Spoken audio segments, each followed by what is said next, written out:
What's up guys, my name is Ryan and I spent the last few years exploring the incredible continent of Europe, and I want to show you my favorite places. So here's my Europe Top 100.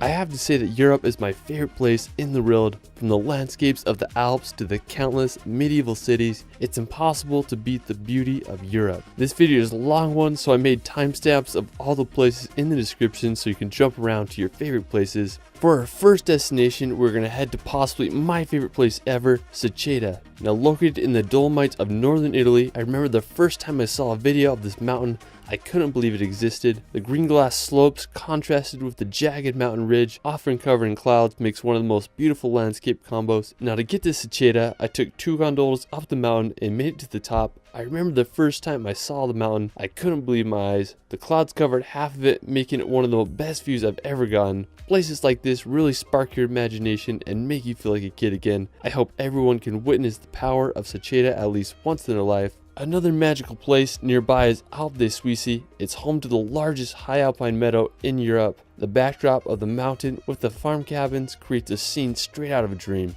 After northern Italy, let's head over to the mystical Faroe Islands. Located right between Norway and Iceland in the North Atlantic Ocean, the archipelago is made up of 18 volcanic islands. Now I have to say that the Faroes are home to some of the world's most dramatic landscapes, from sheer sea cliffs to waterfalls straight into the ocean. One of the most scenic places in the Faroe Islands is the Múlafossur waterfall. Now it's located on Vagar Island, and the waterfall descends about 100 feet into the ocean below. I mean, the backdrop of the village with a massive green mountain behind makes for one of the most scenic places on earth. One of my personal favorite places in the Faroe Islands is the Sea Stacks of Dragonir. I mean, the name itself just sounds freaking epic. It's this slanted sea rock with a perfect arch right above the cold Atlantic Ocean. This place looks like a scene out of Game of Thrones. I just can't believe how beautiful the Faroe Islands are. After the Faroe Islands, we're going to Italy to visit the picturesque village of Positano. I have to say that this is one of the most beautiful places in Europe.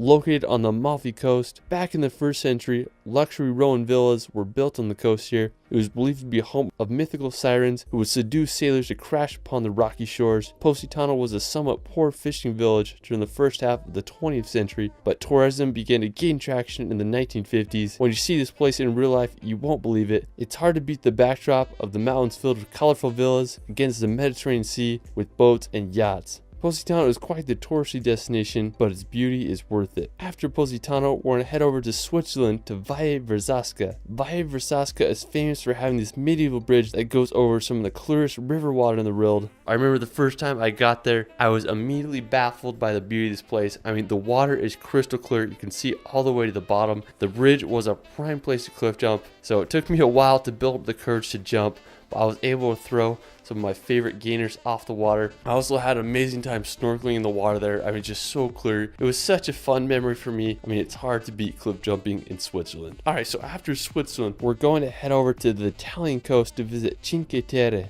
Now, Cinque Terre is made up of 5 seaside villages that date back to medieval times. During the medieval ages, the villages started to be attacked by pirates, so fortifying walls were built to protect them against any future raids. The small town of Vernazza is one of my favorites. It has the only natural port of Cinque Terre. I just can't get over the colorful houses and beauty of the Cinque Terre. It's hard to beat the charm of these Italian villages. After Cinque Terre, we're going to head over to England's Jurassic Coast. Now, while you won't find any dinosaurs here, you might find some fossils on the beach. One of my favorite spots on the Jurassic Coast is Old Harry Rocks. Now, special thanks to my friend David Rule for providing this footage. He has an awesome Instagram and YouTube that I'll provide in the description below. I remember the first time I saw his picture of this place and I was just baffled by the scenery there. The Old Harry Rocks are these sea stacks that are made completely out of chalk that mark the end of the Jurassic Coast. In World War II, the stacks were used as target practice for pilots, so that's kind of crazy. I just love the combination of the green meadows with the white cliffs and the blue ocean. I mean, it's just hard to beat that scenery. After the Jurassic coast, we're going to swim across the English Channel to visit the island of Mont Saint-Michel. Now located 1 kilometer off the coast of France, Mont Saint-Michel is one of the most magical destinations in Europe. It reminds me a lot of Hogwarts. The island was first founded by an Irish hermit, and the construction of the monastery began in the 10th century and was finished in 1523. Due to its strategic position and dangerous changing tides, the island remained protected throughout history. During the 15th century, Louis IX decided to turn the monastery into a prison, and it remained one until 1863. Now, Mont Saint-Michel is one of France's most popular tourist destinations. If you are in northern France, you really need to visit this magical place.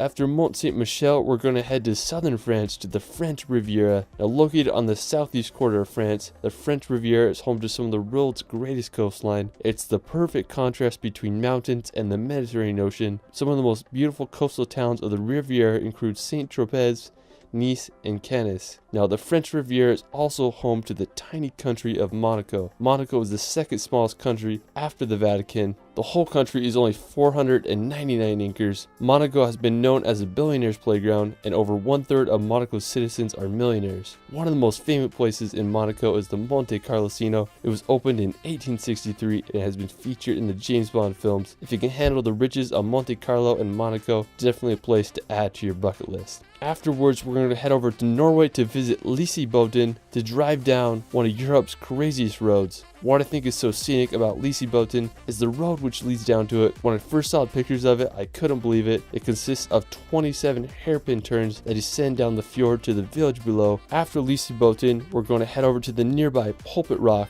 Pulpit Rock is a famous flat-top cliff with a straight drop of over 600 meters. Pulpit Rock can get super packed, so if you want to avoid the crowds, you can wake up super early and get to Pulpit Rock to enjoy the sunrise. Another hike to do is the trek to Trolltunga. Now, Trolltunga is possibly the most iconic rock formation in Norway, as it shoots out over 2,000 feet from the lake below. Trolltunga is definitely the hardest hike of the three.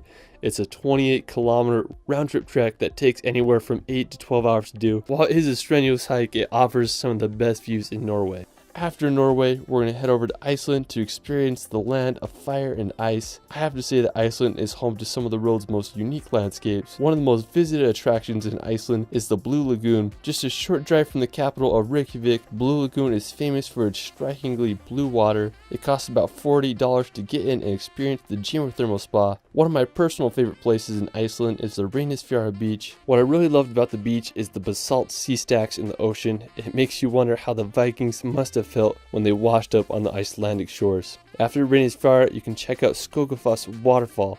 It's one of the most impressive waterfalls in Iceland with a drop of over 60 meters. You can also drive an hour east on the Ring Road and visit one of the most scenic canyons in Iceland. I'm not even going to try to pronounce it, but it looks like something straight out of a fantasy movie. Don't be surprised if you see a troll walking around there. If you drive another 3 hours down the Ring Road, you'll reach Stokesness. It's such a dramatic view with the black sand and the mountain in the background. On the other side of Iceland, you can visit Kirkjufelsfoss. It's this uniquely shaped mountain that looks like Gandalf's hat. There's a waterfall nearby and it makes for an incredible shot. If you go in the wintertime, you might just get lucky and see the Aurora Borealis. There's just so much to see in Iceland, and I hope everyone can see it at least once in their life. After freezing in Iceland, we're going to head over to Greece to visit my favorite island in the world, Zakynthos. Now, I've been there twice so far and I just keep wanting to come back. It's one of the most impressive locations that I've ever been. From 1,000-foot white cliffs to the bluest water you've ever seen, Zakynthos has it all. The most famous place in Zakynthos is Shipwreck Beach. Back in the 1980s, a cargo ship from Turkey was carrying illegal contraband, and the Greece Navy chased them into this cove where it crashed. Over the years, the sand has built up around the ship and it's created one of the most visually stunning locations in the world. I mean, there's no other place like it. Another one of my favorite Greek islands is Milos.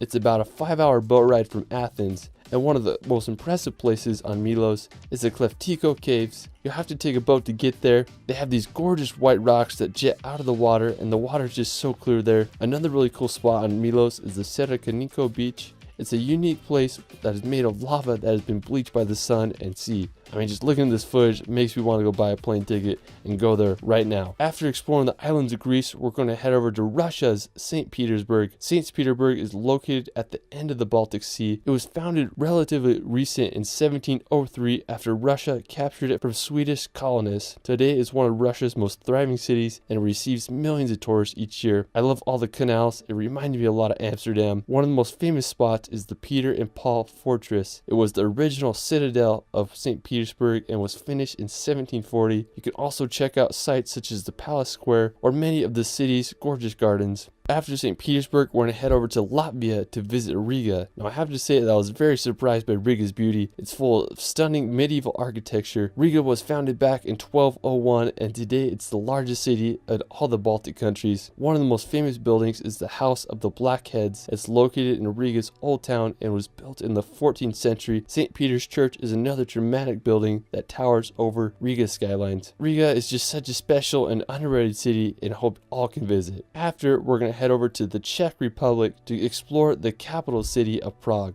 Due to its location and rich history, Prague is known as the political, cultural, and economic center of Europe. One of my favorite attractions is the Charles Bridge. Its construction began in 1357 and it wasn't finished until the beginning of the 15th century. The bridge is decorated with an alley of over 30 statues. I mean, it's just so scenic and such a great feature in Prague. The Old Town Square is also a great place to explore, and the Prague Castle is another beautiful sight to see. It's considered to be the largest ancient castle in the world, and it was built more than 1,000 years ago in the 9th century. I mean, that's a freaking long time. Prague has such a historic vibe, and I hope all can visit. Afterwards, we're going to head to the Netherlands to visit Amsterdam. Now, known for its elaborate canal system, narrow houses, and countless bridges, Amsterdam has a vibe like none other. I was in Amsterdam many years ago, and its impression has always left a mark on me. It's just crazy to think that people were able to construct a city around canals hundreds of years ago. Amsterdam originated as a small fishing village in the 12th century and rose to one of the world's most important trading ports in the 17th century. When I was there, I just had an incredible time just walking around the canals and enjoying the atmosphere of this incredible city. After Netherlands, we're going to head over to Budapest. Now, located in Hungary,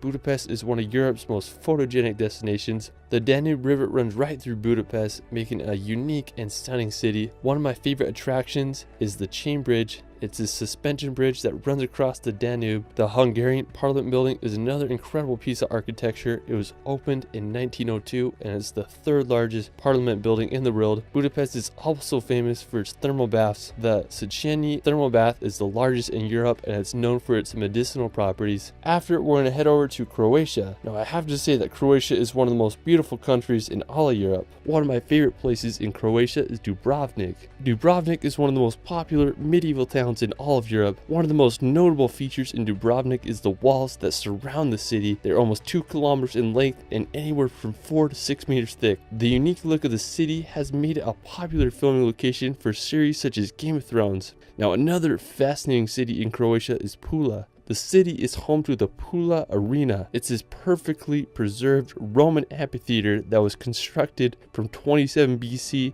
to 68 AD, and it's the world's 6th largest surviving Roman arena. Now, right off the coast of Pula is the Brugini Islands. That's a set of 14 uniquely shaped islands. Just have a really distinct look to them. Now, if you want to head inland, you can check out the Plitvice Lakes National Park. It's home to some of Europe's most beautiful lakes and waterfalls. They remind me a lot of Bosnia's Karvika waterfalls. You take an electric boat over the water and explore the 16 terraced lakes of the park. There's wooden walkways to walk and explore. I mean, just such a beautiful place. I can't believe the color of the water there. After Croatia, we're going to head over to Slovenia to visit Ljubljana. Now, while Ljubljana is one of the smallest capitals in Europe with a population of around 300,000, it's one of the most beautiful in my opinion. The crowning feature is the Ljubljana Castle as it overlooks the city. It was built around the 12th century. It's one of the capital's most popular attractions. If you want to venture outside the capital, I'd highly recommend making the hour drive to the fairy tale destination of Lake Bled. It's one of the most beautiful lakes in all of Europe, with a little island and church right in the middle. Another one of my favorite places in Slovenia is the river Socha. This river is over 138 kilometers long and passes through western Slovenia and Italy. It's considered to be one of the most beautiful rivers in all of Europe, and I can totally see why. It has a very distinct emerald color to it that I've never seen before. It's a great place to go kayaking and river rafting. I mean, the river is just full of so many rapids, winding turns, and scenic bridges. I can't think of a better place to spend during a hot summer day. After Slovenia, let's head over to Portugal to visit the vibrant city of Lisbon. Being one of the oldest cities in the world, Lisbon is Europe's second oldest capital city after Athens. I mean, there's just so much culture and history in this city. You can check out the Sanctuary of Christ the King monument. It reminds me of a mixture of Rio de Janeiro and San Francisco's bridge. The Commerce Square is another beautiful spot to explore. One of the coolest parks in Lisbon is the Parque Eduardo VII. It's full of beautifully designed hedges and just a great place to enjoy the afternoon or evening. The Belém Tower is also an important monument that served as a point of embarkation for Portuguese explorers.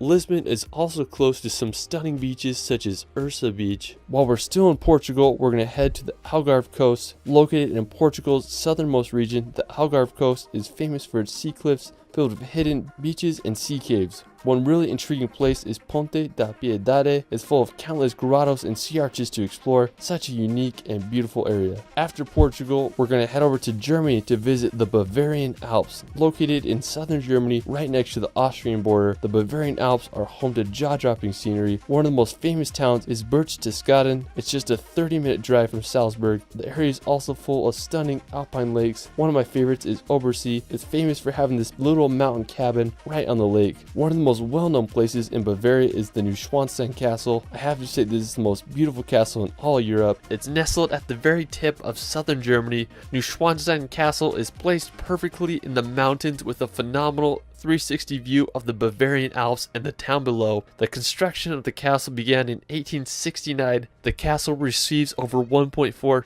million visitors a year, so it's definitely a tourist hotspot. I mean, I just can't get over the beauty of this castle. It looks like something straight out of a Disney movie. After, we're going to head to Italy's beautiful region of Tuscany. Now located in central Italy, Tuscany is known for its landscapes, history, and artistic legacy. Whenever I think of Tuscany, I just imagine rolling green hills with beautiful farm homes lined with skinny cypress trees. It's just hard to beat the beauty there. It would be a prime place to retire. Now, the capital of Tuscany is the iconic city of Florence. It's considered to be the birth of the Renaissance. One of the most impressive buildings is the Florence Cathedral. When you look at it, you just can't believe how big it is. It was completed in 1436, and it just amazes me that they were able to engineer such a big dome. The Ponte Vecchio Bridge is another historic site as it crosses the Arno River. I just can't say enough good things about Florence. It's such an amazing city with so much history. Another great town in Tuscany is San Gimignano. San Gimignano is a stunning medieval city perched upon a hill. One of the most iconic features of the city is the medieval watchtowers. Currently, there are 14 watchtowers still standing, but during the city's prime, there were over 72 towers with the highest up to 230 feet tall. I mean, I just can't imagine how it must have looked back then. I guess you could say it was the Manhattan of the Middle Ages. San Gimignano's medieval vibe has been untouched throughout time and has become one of the most popular medieval locations in Italy. After exploring Tuscany, we're going to head over to Lake Como. Now located about a 1.5 hour drive from Milan, Lake Como is a sight to see. Known for its picturesque scenery and luxury villas, Lake Como has been named one of the world's most beautiful lakes, and I totally understand why. The lake's beauty has attracted people here since the Roman times. When you go there, you can walk the streets of Bellagio or take a ferry to other lakeside villages. If you're in northern Italy, you gotta check this place out. While we're still in Italy, let's head over to the famous city of Venice. Now, Venice is one of the world's most unique cities. There are no roads and just canals to get around. It's made up of 118 islands, and they are linked by over 400 bridges. Venice was a major financial and maritime power during the medieval ages and the Renaissance, and today it's one of Europe's most popular tourist destinations. When you're there, you can take a ride down the canals on a gondola, or you can check out St. Mark's Square. It's a one-of-a-kind location I hope you all can see. Another one of my favorite places is the magical city of Edinburgh. If you want to go back in time, Edinburgh is a must.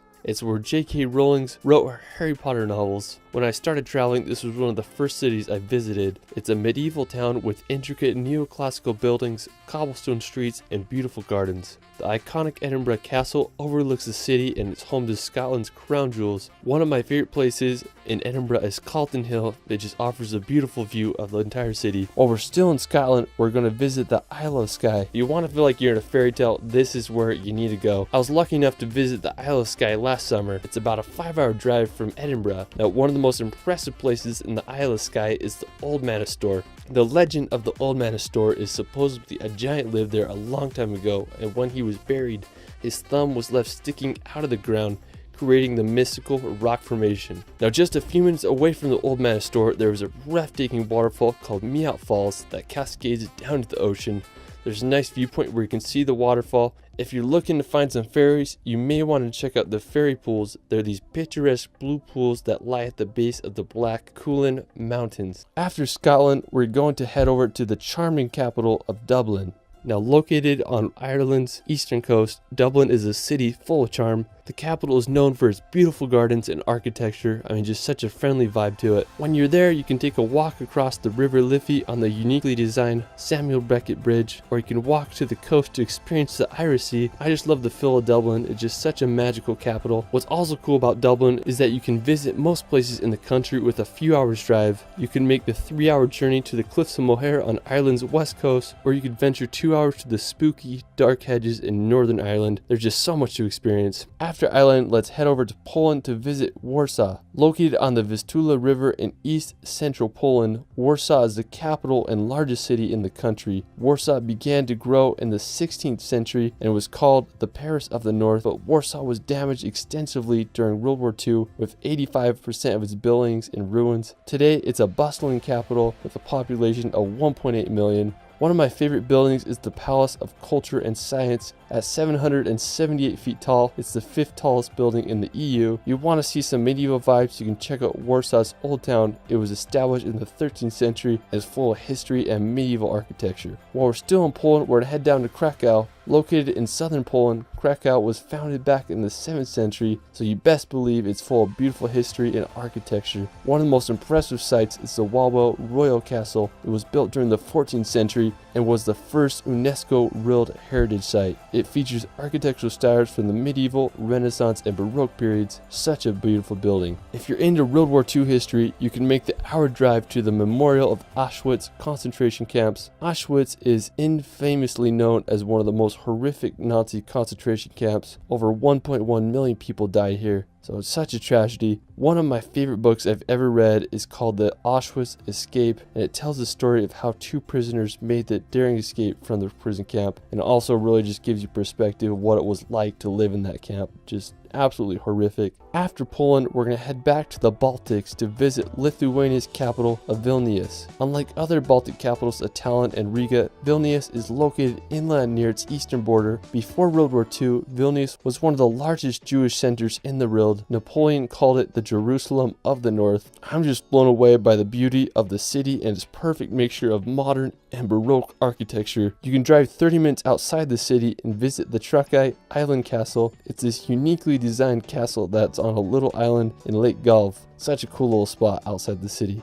After Lithuania, we're going to head down to Austria to visit the capital of Vienna. Now, Vienna has been ranked one of the world's most livable cities. Vienna is known as the city of music. Musicians such as Beethoven and Mozart called Vienna their home. One of the most impressive places is the Schönbrunn Palace. There's stunning gardens and mazes to explore around the palace. If you want to visit the Austrian Alps, you can head over to the picturesque village of Hallstatt. This town looks like it should be in a fairy tale because it's so magical. It was once a salt mining town, but now it's one of Austria's most popular tourist attractions. After Austria, we're going to head over to France, to the capital of Paris. Now, since the 17th century, Paris has been Europe's major center of finance, diplomacy, fashion, and the arts. Paris is one of the world's most visited cities, and with all its attractions and fascinating history, it's easy to see why. Paris's most recognizable attraction is the Eiffel Tower.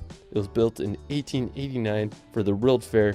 The Eiffel Tower is 324 meters high, which made it the tallest man-made structure in the world till 1930. You can take an elevator up there to get an incredible 360 panoramic view of all of Paris. Another popular attraction is the Louvre Museum. It's the world's largest art museum and it's home to Da Vinci's Mona Lisa. You can also take a drive around the Arc de Triomphe or walk the grounds of the Palace of Versailles. And there's just so much to see in this grand city. If you want a road trip outside the capital, you can head to France's northern coast, visit the coastal town of Etretat. Located about 3 hours outside of Paris, Etretat is famous for its white cliffs and rock formations. One of the most well-known is the Falaise de Aval Arch. It has such a unique shape. I guess you could say they are the French cousins of Old Hairy Rocks. While we're still in France, we're going to head to the French Alps. The French Alps are home to Mont Blanc, which is the highest mountain in all of the Alps at 15,774 feet. The border between France and Italy passes right through the summit, making it both French and Italian. One thing that I think that is cool about Mont Blanc is the glaciers that run down from it. And there are also a lot of beautiful alpine lakes that offer incredible views of the French Alps. After, we're going to head to Switzerland to visit the village of Grindelwald. I was lucky enough to live in Switzerland, and on my last week living there, I did a road trip to Grindelwald to see what the hype was about. When I got there, I was awestruck by Mount Eiger. It's the biggest mountain I've ever seen. I wanted to do a hike that would give me a great vantage point of Mount Eiger, but I didn't know the area that well, so I just saw this random peak, so I decided to hike straight up the mountain. When I reached the top, I had the whole peak to myself, and I was rewarded with an incredible view of Mount Eiger. It was just such a memorable experience. After Grindelwald, we're going to head over to the mountains of Appenzell. Now located in eastern Switzerland, these mountains quickly became one of my favorite places I've ever been. It's home to massive jagged mountains that look like something out of Lord of the Rings. Now to get up to the mountain, I took a gondola up to the top, and then I hiked about an hour to reach a hotel on the top of the mountain. Now me and my buddy Danny decided to stay the night at this hotel so we could watch the sunset. Well, now we got all settled in, and then we ventured off to get the perfect spot. The clouds were covering the sky, so we only had about 15 minutes of sunlight to get the shot. Now my buddy Danny, he whipped out his FPV drone and got some of the most incredible shots I've ever seen. I mean, I was just standing on the peak, and he'd flying the drone over me with the sunset in the background. It goes down as one of the top 5 sunsets of my life. Another one of my favorite places in Switzerland is Zermatt. Zermatt is home to the most iconic mountain in the Alps, the Matterhorn. With a height of 14,690 feet, it's one of the highest peaks in the Alps. There are many different hikes you can do around the area to get different views of the Matterhorn. If you're an early riser, I'd suggest getting up for sunrise to watch the morning light kiss the top of the Matterhorn as the sun rises over the horizon. Zermatt is a really unique city because they don't allow cars or motorized vehicles, so I had to take a train to get there. When I reached the city, I just had a great time exploring. I also found a McDonald's there, so that was kind of funny. Another one of my favorite places in Switzerland is Jungfraujoch,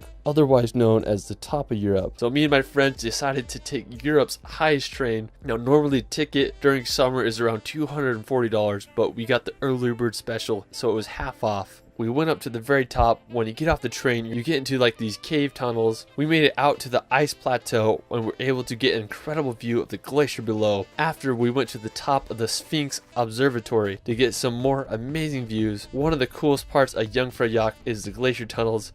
You're able to walk through these tunnels carved right out of the ice. While a trip to Jungfraujoch is expensive, I definitely recommend that everyone try it at least once in their life. After exploring the Swiss Alps, we're gonna head to Finland. Now the capital of Finland is Helsinki, and it's been ranked as one of the happiest and most livable cities in the world. Helsinki is one of the northernmost metropolitan areas, and the whole city just has a great vibe to it.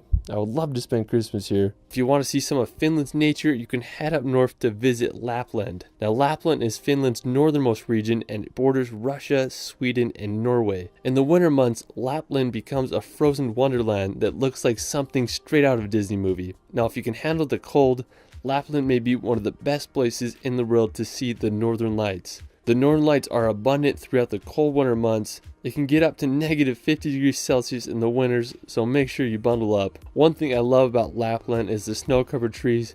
They look like something out of a Dr. Seuss book. In the summertime, Lapland becomes a peaceful area with wildlife and endless nature.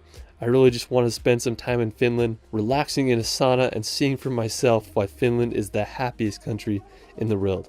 After Finland, we're going to head over to Sweden to visit the capital of Stockholm. It's made up of 14 islands and 50 bridges. Compared to other Nordic countries such as Norway and Iceland, I felt Sweden was much more affordable. I just love the buildings and architecture there. It reminded me a lot of Copenhagen with its colorful buildings and canals full of wooden ships. I mean, it's just such a wonderful city, and I think everyone should give it a visit. Afterwards, we're going to Belgium to visit the medieval city of Bruges. Due to its tidal inlets and canals, Bruges is sometimes referred to as as the Venice of the North. Bruges' tidal inlet helped it become one of the most prosperous cities during the Middle Ages as it quickly became a strategic location for maritime trade routes. Today, most of Bruges' medieval structures have remained intact. One of my favorite features of the city is the market square. It's towered over by a 277-foot medieval bell tower of Belfry, which was constructed in the 13th century. Just such an impressive and unique medieval city. After Belgium, we're going to head over to the German village of Rothenburg. When you go to Rothenburg, you feel like you're walking into a fantasy movie. It's one of the most preserved medieval towns in Europe. During the Middle Ages, Rothenburg thrived as it was located at the crossroads of the European trade routes. At the beginning of the 15th century, it rose to become the second largest city in Germany, but during the 17th century, Rothenburg faced adversities such as the 30 Years' War and the bubonic plague.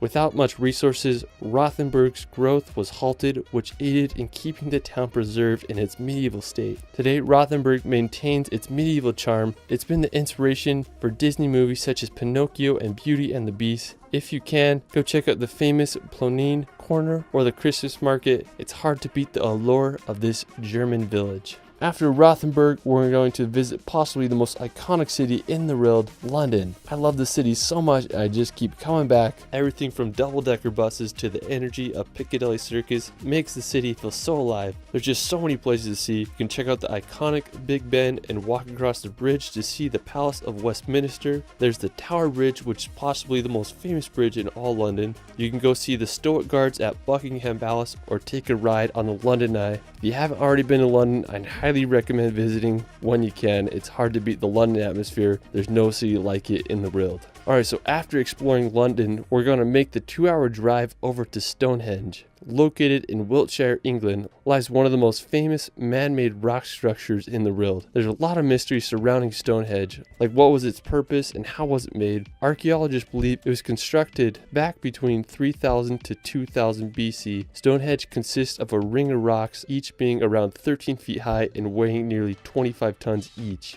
It's unclear what the exact purpose of Stonehenge was. It's believed that it was used as an astronomical observatory or a religious site. Either way, it sure makes you stop and think how people thousands of years ago were able to construct this. After Stonehenge, we're going to head over to visit Wales. Now, Wales is located in the southwest part of Great Britain. It's famous for its mountainous national parks, picturesque coastline, and distinct Welsh language. One of the most scenic places in Wales is the Snowdonia National Park. It's a region in northwest Wales that is known for its mountains and lakes. The highest peak in Wales, Mount Snowdon, is located in the park with an elevation of 1,085 meters. You can hike on up there, or you can take the Snowdon Mountain Railway to the top. If you're lucky, you might be able to see Ireland across the sea. After Wales, we're going to head back to Switzerland to explore Lucerne. Located in the heart of Switzerland, Lucerne is a picturesque lake city surrounded by the Swiss Alps. It's just a short 40-minute drive from Zurich. One of my favorite parts of Lucerne is all of its medieval buildings and architecture. Lucerne is home to Chapel Bridge, which is the world's oldest surviving truss bridge. It was built over 600 years ago in 1365. It almost burnt down in 1993, but it was reconstructed and it's now open to the public. Another impressive place in Lucerne is the Mussig Wall and Towers. The fortifications began in the 13th century, and it's made up of 9 stone towers that were used as a defense wall during medieval times. Aside from all the history, Lucerne is just a beautiful city to walk around and explore the lake and all the surrounding scenery. While we're still in Switzerland, we're going to head over to the capital of Bern. Now, in my opinion, I think Bern is one of Europe's most beautiful capitals. I love how the blue waters of the Aare River winds perfectly through the city. Now, Bern's origins date back to the 12th century, and today the capital hosts a population of just over 1 million people. Now, one of the most impressive places in Bern is the Old City. It's the medieval part of Bern. One of the most prominent features is the Cathedral of Bern. It started construction in 1421, and it's the tallest cathedral in all of Switzerland at a height of 100 meters. Bern is just such a wonderful city, and I hope you all can visit one day. Another one of my favorite favorite capitals is Denmark's Copenhagen. Now, Copenhagen started as a Viking fishing village in the 10th century. Today, Copenhagen is the cultural, economic, and governmental center of Denmark. One of the most recognizable places in Copenhagen is the Nyhavn Canal. It's a 17th century canal that is lined with beautifully colored houses and historical wooden ships. It's just a great place to walk around and enjoy some Danish restaurants and cafes. Another impressive spot in the city is the Copenhagen Opera House. It's one of the most modern and expensive opera houses ever built, with an estimated cost of $500 million. Copenhagen is just such a great city to walk around and explore all the hidden treasures. After Denmark, let's head over to the beautiful city of Tallinn. Located in Estonia on the coast of the Baltic Sea, Tallinn received its city rights in the year 1248, and during medieval times it quickly became a major trading hub due to its strategic positioning. As for the city, one of the most impressive places is Tallinn's Old Town. It's one of Europe's most well-preserved medieval cities. I just love all the buildings and architecture there. Tallinn was also just featured in Christopher Nolan's new film Tenet. If you haven't seen that yet, your mind's gonna be blown. Anyways, if you want to visit one of Europe's most trending cities, you have to give Tallinn a visit. After, we're going to visit Montenegro's coastal town of Kotor. Located in what some consider to be Europe's southernmost fjord, Kotor is one of the most well-preserved medieval old towns in all the Balkans. It's grown in popularity over the years, and it's a popular cruise ship stop. If you want to get one of the best views of Kotor, you can drive up the Serpentine Road to get a panoramic view of the entire bay and surrounding mountains. I mean, just what a beautiful city. From Kotor, you can make the 30-minute drive over to the nearby islet of Sveti Stefan. It's this 15th century island fortress that has been converted to a 5-star luxury resort. If you can afford it, it would be quite the place to stay. While we're still in Montenegro, we're going to check out the Đurđevica Tata Bridge. This is one of the coolest arch bridges that I've ever seen. The bridge was finished in 1940 and it consists of 5 arches, with its highest being over 564 feet above the river below. I mean, just such a crazy looking bridge. Alright, after Montenegro, we're going to head over to the neighboring country of Bosnia and Herzegovina. Known for its beautiful rivers, medieval bridges, and fascinating history, it's quite the place to visit. Now, one of my favorite places in the country is the city of Mostar. The most popular feature of the city is the Old Bridge. It's an Ottoman bridge from the 16th century. It stood for 427 years until it was destroyed in 1993 during the Croat-Bosniak War, but in 2004 it was rebuilt. Another really cool spot in Bosnia is the Kravica Waterfalls. Only a 40-minute drive from Mostar, the Kravica Waterfalls are home to an incredible amphitheater of cascading waterfalls, with some as high as 25 meters tall. What's cool is they let you swim there, so it's just a great place to spend during the warm summer months. Afterwards, we're going to head over to Greece to visit the medieval monasteries of Meteora. Located in central Greece, Meteora is home to 6 monasteries built upon nearly inaccessible rock pillars. During the 14th century, monks were facing attacks from Turkish raiders, so they needed a place where they could worship in safety. They decided to start building the monasteries upon the rocks. These places of worship were perfect for the monks because the only way to reach them was by climbing long ladders. The monasteries became a place of refuge, and over 20 monasteries were built during the 14th century. I was lucky enough to go here a few years ago. When I got there, I was just amazed by the architecture of these monasteries. They are perched perfectly on the cliff edge, and you wonder how people could have built these in the medieval times. If you're ever in Greece, make sure you visit this magical place. Another incredible spot in northern Greece is Mount Olympus, or otherwise known as the mythical mountain of the gods. At 9,570 feet high, it's the highest mountain in all of Greece. According to Greek mythology, this is where Zeus and other Greek gods resided. If you want to hike the mountain of the gods, it's recommended to do the hike in 2 to 3 days, and I'd recommend having a guide because it can be quite dangerous and a confusing hike. While we're still in Greece, we're going to head over to the iconic city of Athens. It's the capital and largest city in Greece, and it's one of the world's oldest cities. Athens is such a wild place with so much history. One of my favorite places in Athens is the Acropolis. If you want to get into Parthenon, it costs about 20 euros, so it's a little expensive, but it's totally worth it, especially if you're there. When I went to the Acropolis, I was able to get some of my favorite time lapses over the city. They're just an endless sea of white buildings with mountains in the background. If you do go to Greece, I recommend exploring Athens for at least a day or two. It's just such a unique place. After, we're going to head over to Bulgaria to visit Sofia. Located in western Bulgaria, Sofia is the country's capital. One of the most famous places in Sofia is the Alexander Nevsky Cathedral, was completed in 1912. I love the gold-plated dome roofs. It has just such a unique look to it. While we're still in Bulgaria, we're going to head over to the east coast to visit Varna. Now Varna is located right on the coast of the Black Sea. I went there last summer to film a video for a hotel and I had no expectations, but I was pleasantly surprised by its beauty and history.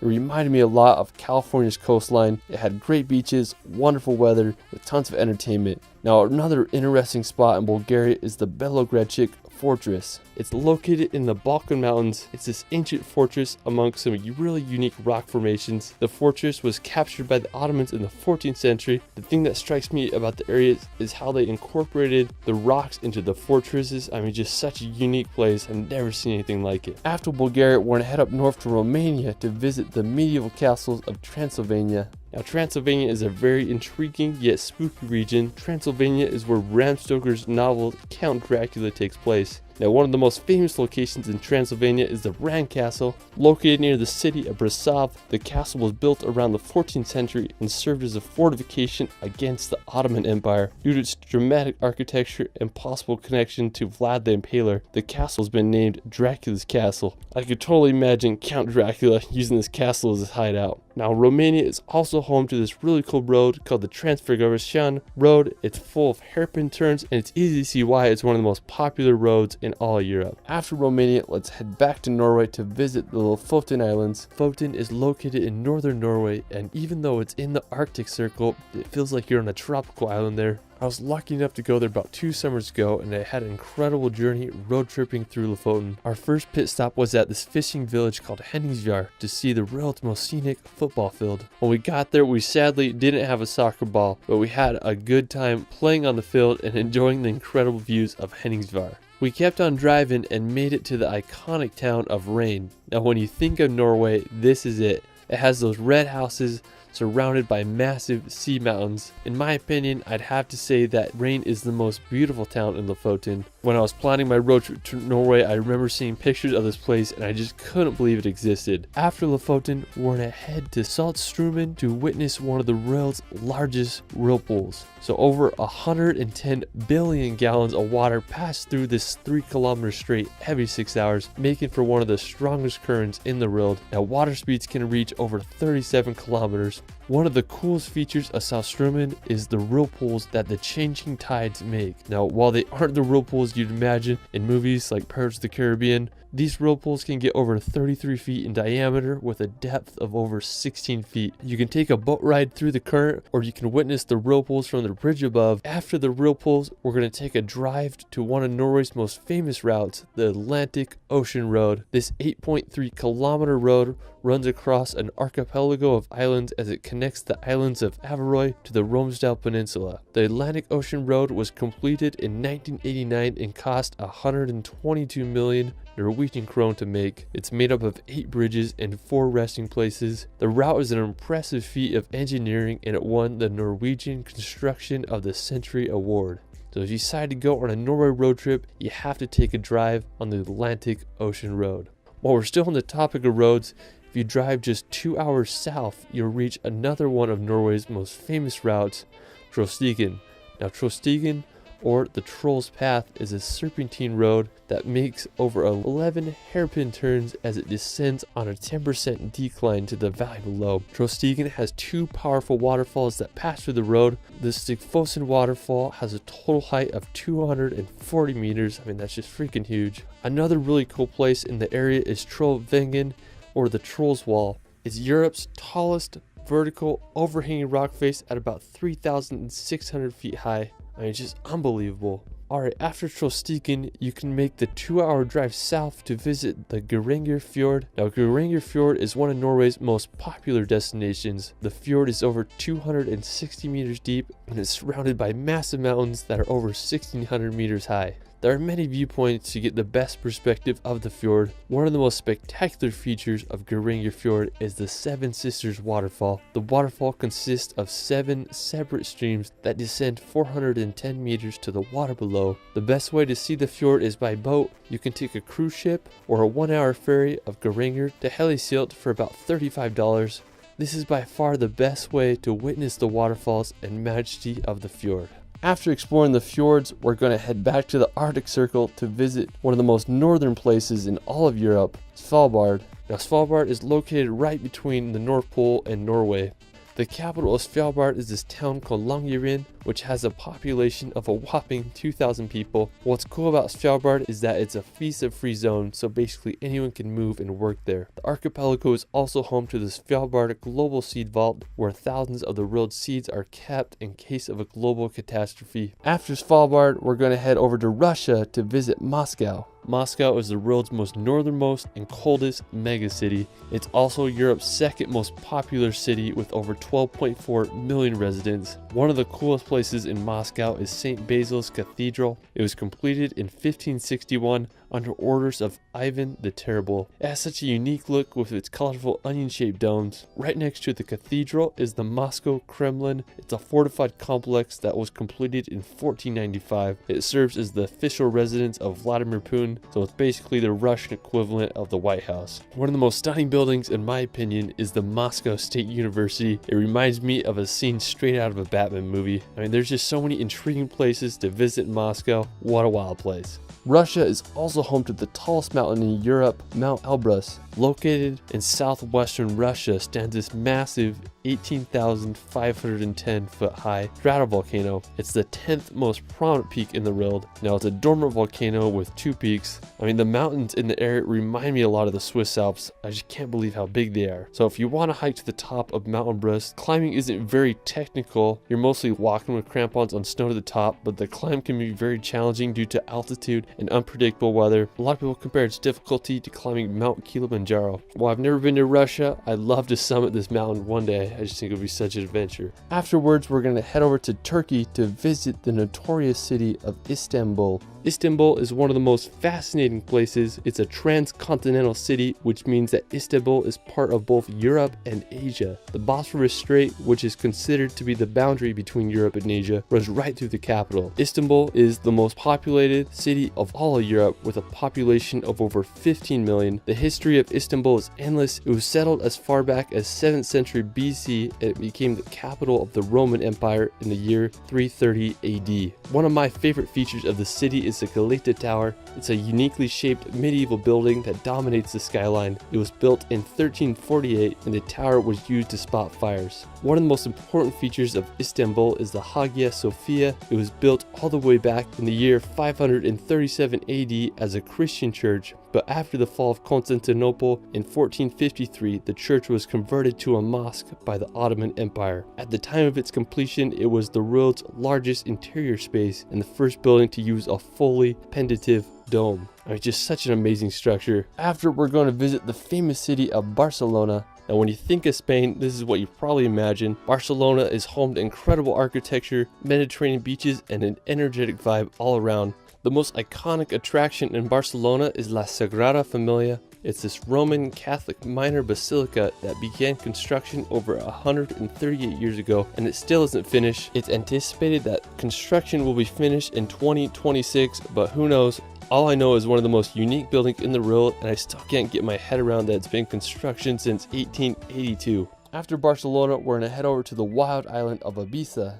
Now, while Ibiza is known for crazy nightlife and party city, it also has some of the world's best beaches and cliff jumping. Me and my brother decided to go to Ibiza for Halloween because why not? Anyways, we spent the first few days exploring the island and honestly, I was pretty disappointed because I couldn't find any really cool cliff jump spots, but on our last day, where we had just a few hours before our plane was about to take off and we found this secluded cove, we hiked down and made sure the water was deep enough and we found this perfect cliff and I threw some jumps off and then my brother did a wild double backflip off the cliff. Another incredible place in Spain is the volcanic Canary Islands. Now located off the coast of northwestern Africa, Canary Islands are home to some of the world's most unique landscapes. You might as well call them the Hawaiian Islands of Europe because that's what they remind me of. The biggest and most populated island on the archipelago is called Tenerife. One of the craziest places in Tenerife is the cliffs of Los Gigantes. They are these massive sheer cliff walls that rise 800 meters out of the ocean. While we're still in the Atlantic Ocean, we're going to head over to Portugal's archipelago of the Azores. Located right in the middle of the Atlantic Ocean, the Azores are a group of 9 islands like none other. They remind me of a hybrid between New Zealand and Hawaii, with its rolling pastures and green scenery. The largest island on the Azores is São Miguel. One of the most stunning places on the island is Lago